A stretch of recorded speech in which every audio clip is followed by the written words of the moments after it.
Okay, I'm on the floor again because we're going to do a floor exercise. This one's called the bird dog. Again, beloved of Pilates instructors.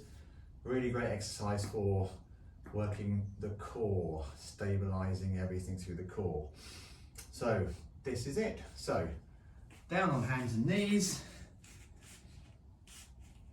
hands below shoulders, knees below hips.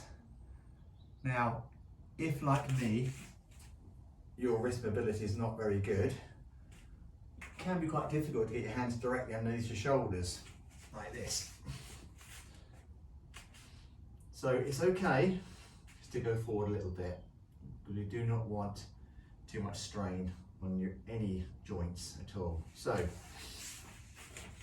let's do this bird dog.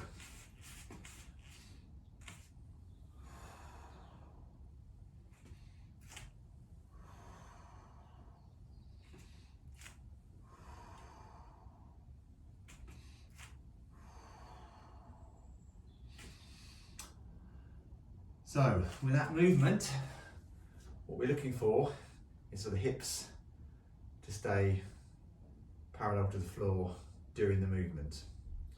So what we try to avoid, or we're trying to work towards, not doing this, where your body's rocking over to keep yourself stable. So we're looking for this, keeping everything straight and parallel to the floor. Just a couple of things. When you're pushing out, breathe out and breathe in, coming back. And the other thing, of course, we're looking to keep a nice straight back throughout and a neutral spine, and keep that neck in line. Squeeze those glutes. And you can do 10 of those on each side, 2 or 3 sets of that. And that's a great exercise for the core and stabilizing that whole area.